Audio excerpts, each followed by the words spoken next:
Today, we're going to speak about a topic that many people struggle with, and it's finding the balance. The way I'm going to speak about it is actually speaking about myself because it's my most frequently asked question. People ask me, how do I seem to balance it? Um, on social media and other outlets, I always share my real life, and you see me going out to eat and being with friends.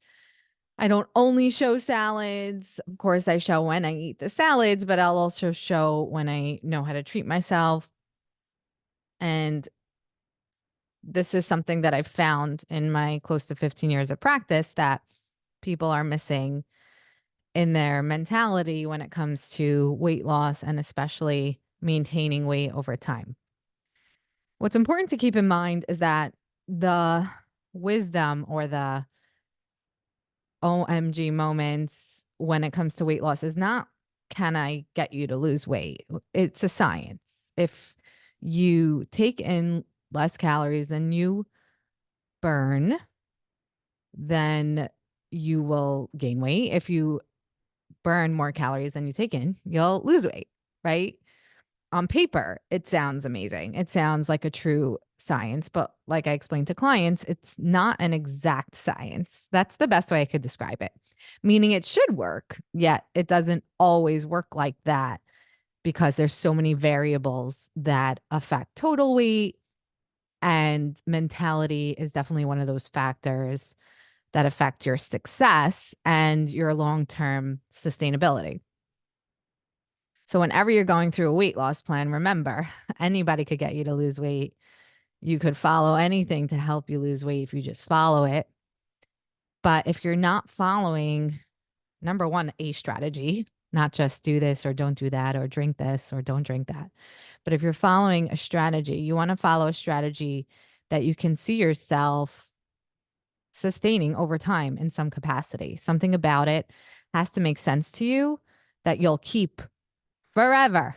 I know that's scary to some people because so many people tell me, do I need to do this forever? It's usually after the first time. And I always laugh because over time, you're not going to ask that question anymore. You're not going to be nervous about that. It's more just the anticipation or the trauma you have of following past things that are not sustainable. So you don't think that you can follow anything for long term. So your automatic response is, oh my God, do I have to do this forever? That actually should be the title of this one. Oh my God, do I have to do this forever? Short answer is yeah, but the longer answer is it's not even going to be a question. It's going to become a part of your lifestyle because the strategy that you were looking to do or you were following is something that you could sustain. So, in essence, you want to lose weight in a way that you can maintain it. You want to follow a strategy that you can follow long term. In essence, not in degrees of flexibility. That's what I'm going to talk about today. The degrees of flexibility, AKA the balance. I think balance is a good word when it comes to this. Usually when, let's say, people reference work life balance, that makes me laugh because work life balance is a juggle. It's not a balance. One ball's up, the other ball doesn't fully drop, but they're never really on the same plane because you can't give focus to both things at the same time. However, I would argue with food and nutrition, now that I think about it, in my mind, the way I think about it is absolutely a balance. I can totally still be mindful and cognizant of, let's say, caloric intake or balance. I could eat a salad and still have a dessert at the same meal. So technically, they are both in my mind at the same time, and that's balance. It's not one or the other. That's the point. So many people tell me that they only eat salads when on a diet, or they associate salads with being on a diet. And of course, salad is a term, right? Like a lot of vegetables or eating vegetables or salad based things only when they're on a diet. So when they think of a salad, they're like, oh, that's when I'm on a diet. So then when they're quote unquote off the diet, they not only never eat salads, but if you're not eating and pushing salads, which let's say have a bitter flavor profile, they have more fiber and water, you're typically craving more carbs, eating more carbs, going through that cycle which is more sweet, triggering sweet in your brain and less filling, that you end up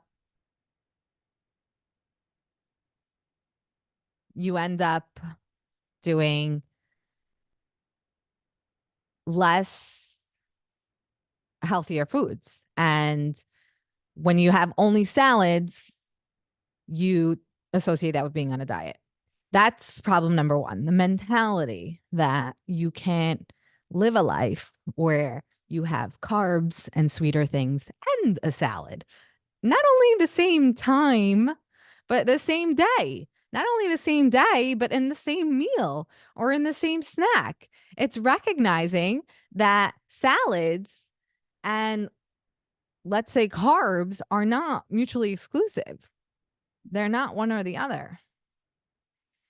A lot of the things I'm going to talk about today are things that you're going to have to take space from and think about, because I usually catch people in these thought processes. They're having them, but they're not aware or being honest that they really have them. So I'm hoping that today, when we go through some of these points of how to find the balance, is your think about your honest thoughts. And even if you try journaling, I know, I get it. It's annoying and no one wants to journal or meditate or all that. But that's really the only way to get in touch with your thoughts. See, we have billions of thoughts in our mind all day, yet we're not aware of what they're trying to tell us or what they really are. You have to take space from your own brain. The only way to do that is to either talk it out, let's say with me, right? And that's what I said. I call people out on it and make them aware, or first of all, voice note yourself. I don't really care. Get them out. Journal or meditate, because you have to understand your thoughts first in order to work on this mindset for balance. And that is definitely one I usually catch when they don't feel that having a salad is just part of an everyday life. They think that that's part of a diet life, and they don't understand that you can literally eat a salad and have a dessert of a piece of cake in the same meal, technically speaking. It's an on or off mentality that you need to work through in order to find the balance. And I mean, really work through, like not think you're working through it or know you have to work through it or show up saying, I know it's a problem, blah, blah, blah. No, you got to like really rewire, because if you are experiencing signs that it's an on or off mentality, it's the complete opposite of balance. And that's the first thing to work through, is the mindset. So for me, I said I would talk about myself, as I never approached food and nutrition with the option to take away all the foods I love. I got into nutrition because I love food. I lived for food. I was the child who would split a bag of chips with their friends and constantly be the hand going in there, taking it, licking the crumbs, asking for people's extras of muffins. Their moms bought them from this bagel store here that my mom would never buy me. And I'd rather eat the chocolate chips off the wrapper because I loved it. Or I would hang out by the snack machine and literally borrow quarters at the time. That's how much this stuff was then, for a treat. And I would always pick the cookies that no one ever wanted, the non-name brand cookies, because they came with 6 in them versus 1 cookie of a name brand, because I felt like I was eating more. And I chose Rolos as my favorite candy because they came smaller and it made me feel like I was eating more. And my favorite soda was Dr. Pepper. And I remember collecting money for that too at the community center and figuring out how to open the top small so I could extend how long I drank it because I enjoyed it so much. So I always loved food. That was never my goal. Like, I never saw it as a reason to eat better means getting rid of all those foods. Never. So I'm not sure, guys, why a lot of you start off that way. I think it's a lot of things you were taught, a lot of things you witnessed growing up or with friends, social circles, communities, news stations. I'm bringing this up because you have to understand that you were either told or saw something that you need to recognize and be honest about in order to find your balance, because my initial grounded foundation was never built in that. And You can fix that, but if you're not, you have to first be aware that you got to go back and say, you know what, when I was younger, this is what was told to me. And I think it had a bigger impact than it did. That's step one. And then you just learn to rewire those thoughts and you learn to make different actions based on those thoughts. Pick a different food option because you're having a thought. So that's step one. And I always approached it of understanding that I wanted to learn about nutrition and health, emphasis on health, to help people and help myself. What enamored me about nutrition was how impactful it could be on your physical health. And then over my years in practice, recognizing how impactful it was on your emotional health too. So, literally, the anecdote to being happy, healthy, peaceful, that was why I got into nutrition, always. So, my strategies have always been built from that place that I love all foods. I never did this to give up my yummy foods. I just wanted to better myself, improve my health, and help other people through that.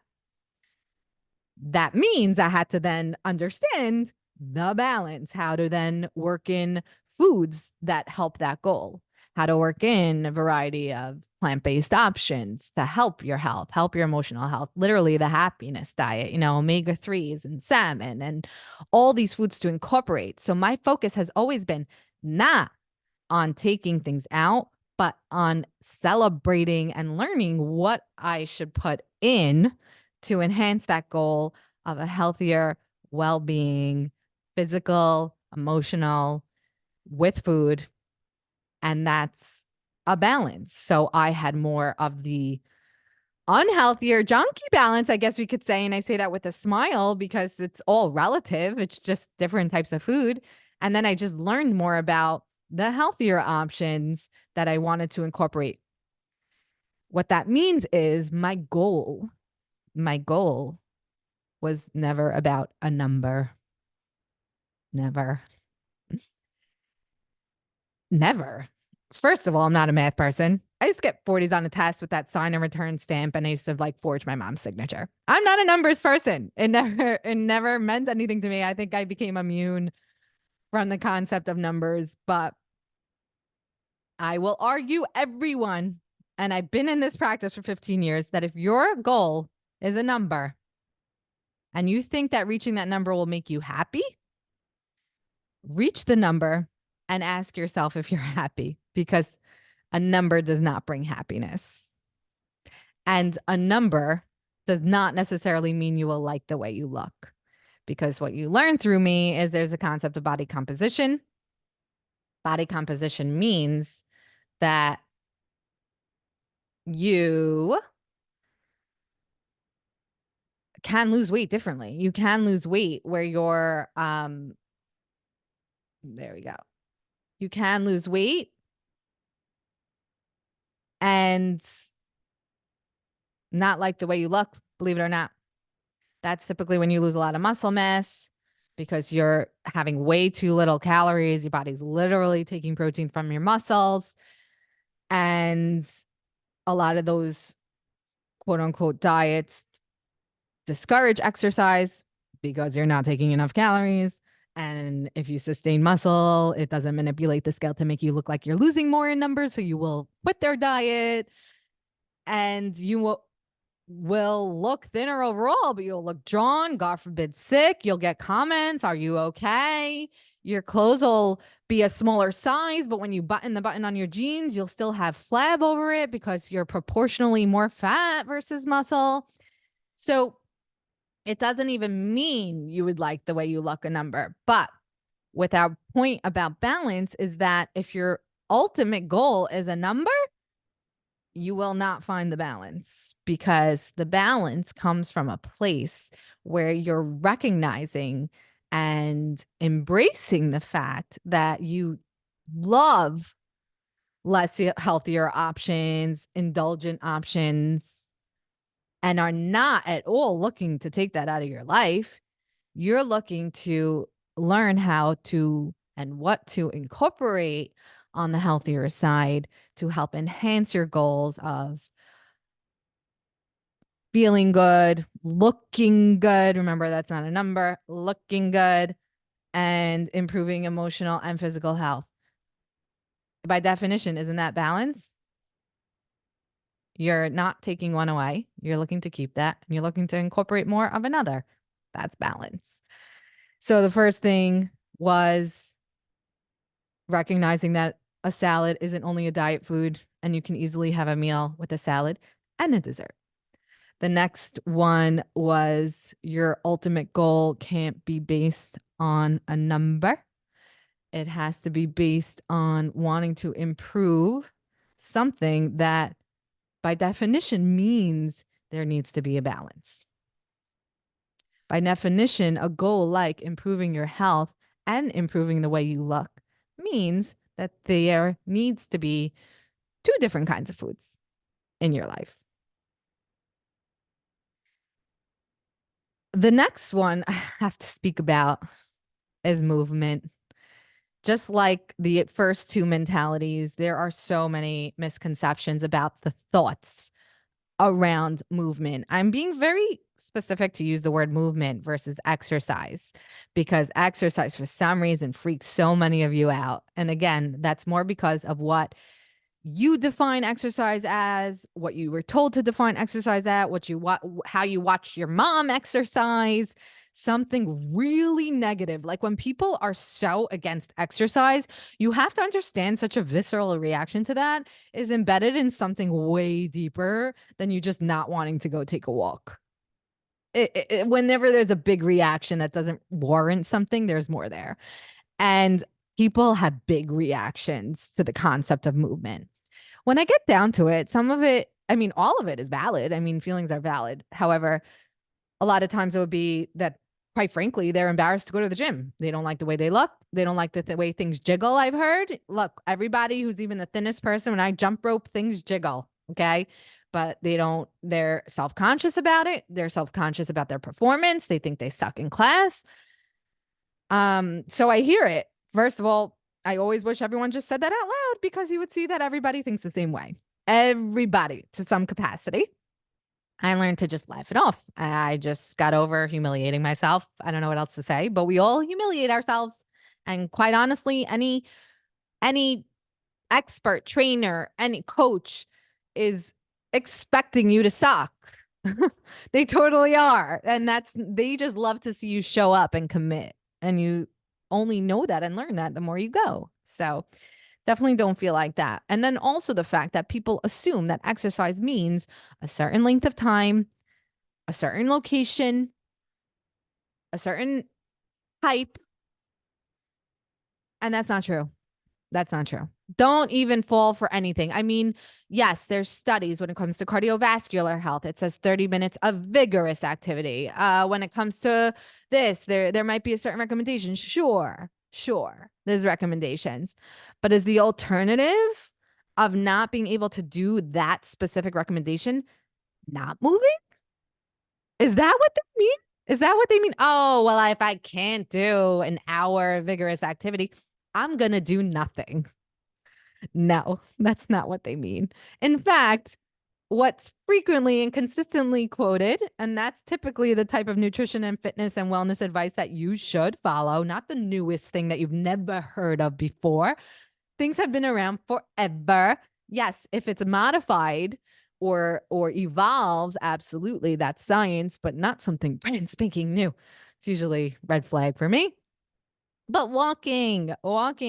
So back in the day, it was saying 10,000 steps a day. Okay, so relatively recently, was saying that was outdated based on some Asian culture, and they came up with 10,000. So really, it's more like 8,000. I'm personally telling you, it's irrelevant. Just get moving, get walking. Don't think that's nothing. Like park your car farther, take groceries in both arms, and walk up the stairs in your building. Like, do not discount any activity. And speaking about our concept of balance, that's important. I was active my entire life. So yes, we've already discussed that Beth loved the Rolos and the non-brand cookies, the Dr. Peppers, and the muffin scraps from her friends. But Beth also was always very active because I loved it. So I danced for 16 years. I fought to dance even. I even started paying for it myself in high school because I loved it so much. So I always danced because I enjoyed it. And I played sports. I was in Little League. I played softball and all those things I do today. I mean, I box today, which I associate as dancing, actually. And I still play softball leagues in the summer. And that's why with kids, when I counsel pediatrics, I am so aggressive with enforcing and recommending and urging them to move, because if there's one thing I learned about myself is that if that was ingrained in me at a young age, and I've said this before on here, I used to even bond with my father by going with him to 24-hour fitness places at night, because that's when I got to see him and hang out with him, and I like that like private attention. I'm one of 7 kids. And I noticed if I go with him, no one else didn't want it to go. And I like to go. So I always had really good memories of movement. And I just don't know how to not move. I don't know how to not move. What I can tell you is I do not move in any way that I don't like. It will not last. I'm not some sort of miracle woman and like superhero here that just loves everything. No. If I don't like it, I don't do it. And that doesn't mean I gave it one shot. Usually I give things a really fair shot. Depending on what it is, at least 4 to 6 times consistently, I give it a fair shot unless something ever felt unsafe or not good, like huge red flag. Sometimes I even just adjust that. But the point is that you got to be consistent enough in anything to make that honest decision, even with tasting new foods, by the way. You got to give it time. But then you move on to the next thing, 7,000 million different ways to move your body, and not feeling that means you will not find the balance, because that's not a balanced mentality. This is the ideal way, or I go the highway.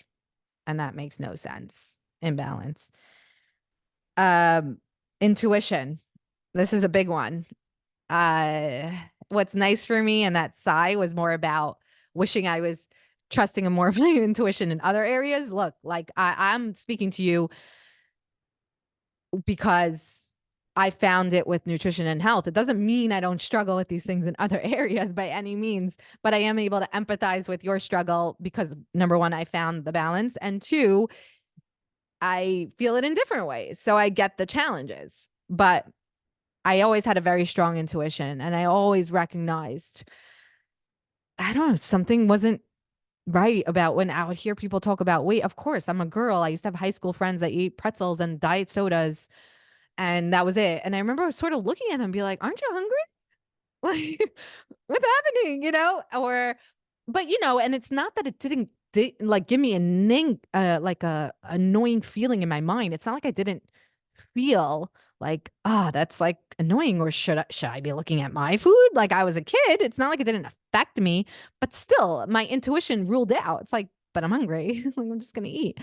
So it's not that it never affected me, or I never looked at my body in the mirror, or I never wondered about certain clothes. It's just that in the end, my intuition won out. And you really have to listen, listen to how you're feeling, and you have to be in tune with others too. Like I said, recognizing that I think something's up there. I might not have been so aware of it then, but looking back, I had that. I had that recognizing, that doesn't make so much sense, And I counsel kids like this, especially the teens, and they feel such peer pressure, some of them with their friends. And I get them to kind of smile like me and sort of get much more confident in trusting their own intuition here, because it's there. Like sometimes they'll tell me something their friend said to them, like, is that true? And they're like, oh, or oh, I never, if their friend tells them, I never eat that. That's so fattening, or I only eat this for dinner. I'm like, do you really believe that that's all they eat, right? Like, and they're like, no. And I'm like, okay, so you think it's crazy, like it's ridiculous. So trusting that intuition is really like don't let your traumas or what other people have told you, what you've been taught, and now after all these years and now being an adult, so it's definitely very strong. You got to dig through this, but your intuition's there. You got to go back and find it.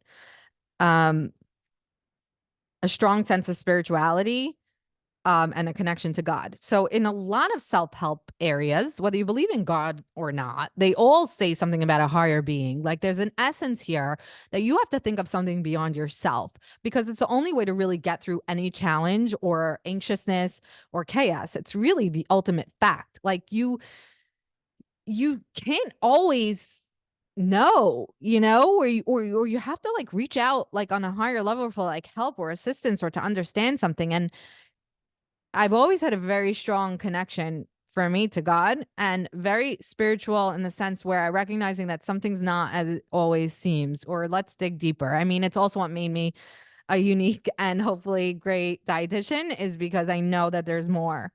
Um, so I embrace you to kind of like look for that, in the sense where, like I said, even journaling and getting your thoughts out and taking some space and meditation, but trying to find that essence of what to tap into when things are challenging. So you're not just stuck in your own cycle of thoughts that lie to you a lot. They lie to you a lot. So that would be my final point. And just to end again with the scale and other things, is that I always treated feeding myself and food and prepping things as an act of self-care. And I've said that on here all the time, and I teach people with that all the time, because if it's not coming from a place of positivity and I want to ultimately take care of myself, remember my initial goal of even wanting to get into nutrition, like that starts the balanced mindset.